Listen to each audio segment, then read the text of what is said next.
Ever wondered how a desert town transformed into a global powerhouse? Join us as we uncover the remarkable rise of Dubai and the secrets behind its success. Just over 50 years ago, oil was discovered here in Dubai. This pivotal moment kick-started a journey that would transform a modest town into a symbol of modern prosperity. Dubai's wealth is driven not just by oil but by its strategic maritime activities and innovative free zones. Discover how Dubai's bustling ports and Texan centers attract global businesses, propelling its economy forward. Curious to explore more about Dubai's astonishing growth? Subscribe to our channel for in-depth insights into the world's most dynamic cities. It helped build this modern metropolis, but the rescue accounts for less than 1% of the state's GDP. The city is now a global business hub and luxury tourist destination that boasts the world's tallest building and a police force that drives supercars. So, how did Dubai get so rich? One of the main sources of Dubai's wealth is from its prosperous maritime activities. It was once a modest fishing town, which by the early 20th century had become an important trading port. Its location, close to both Iran and the entrance to the Persian Gulf, attracted merchants from all over the region. Today, Dubai's main cargo port, Jebel Ali, is the busiest port in the Middle East and arguably the United Arab Emirates' most valuable commercial asset. A big reason for the shipping terminal's success is that it's located inside the Jebel Ali Free Zone, also known as Jafsa, spread over 57 square kilometers. Jafsa is the world's largest economic free zone. It's one of more than 20 other industry-specific free zones dotted around Dubai, all set up by the government.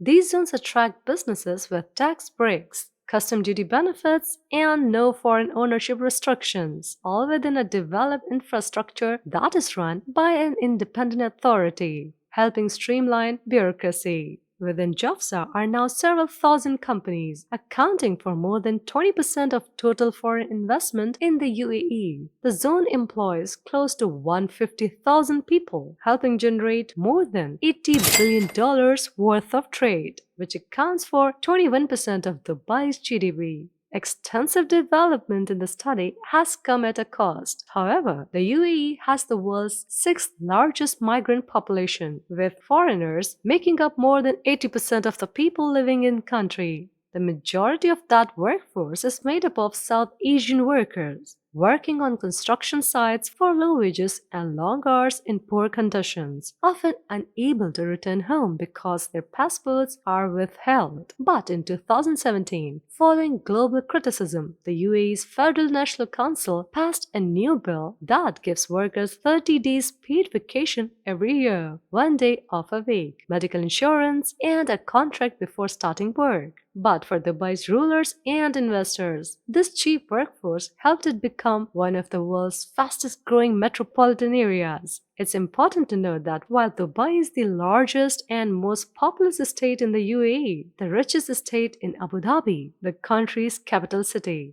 It currently holds 9% of the world's proven oil reserves. Back in 1930s, Abu Dhabi began to discover its rich oil reserves while its neighbor Dubai had failed to find any. This occurred around the same time as the decline of the pearl industry, the Gulf's main source of income, creating friction between the two emirates. Tensions escalated into an armed conflict following a border dispute in 1947. British intervention did lessen hostilities, but it didn't stop Dubai from falling into a deep depression, leaving many residents starving and having to flee to other parts of the Gulf. It was clear that something had to change. Soon after becoming the ruler of Dubai in 1958, he decided to go on a bit of an infrastructure spending spree.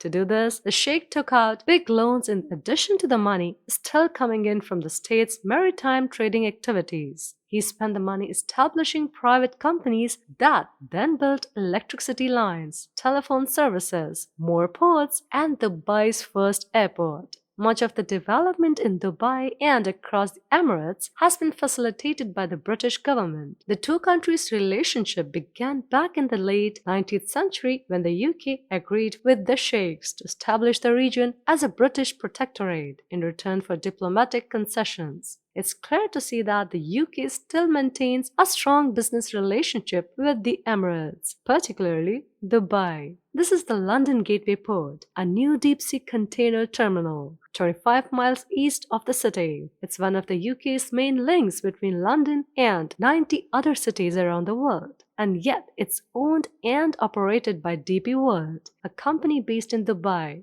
It was 1966 when the UK and Dubai relationship became increasingly lucrative, following the Gulf's state discovery of its first oil field. When announcing the news, however, the Sheikh Rashid said the city though wasn't dependent on selling oil in order to thrive. Instead, the oil was used to fund Sheikh Rashid's existing strategy of basing Dubai's economy around trade, tourism, and finance. That decision now looks like a good one as the world increases its use of renewable energy and moves away from a reliance on oil. Dubai now has the world's busiest airport for international passenger traffic, confirming its position as a gateway to the East. But it's no longer just a stopover, it's also become a destination for millions of visitors. The state's vast infrastructure made this possible, but for many years it was largely unused. Now, with an ever more globalized planet, Sheikh Rashid's gamble of borrowing tens of billions of dollars looks to have paid off,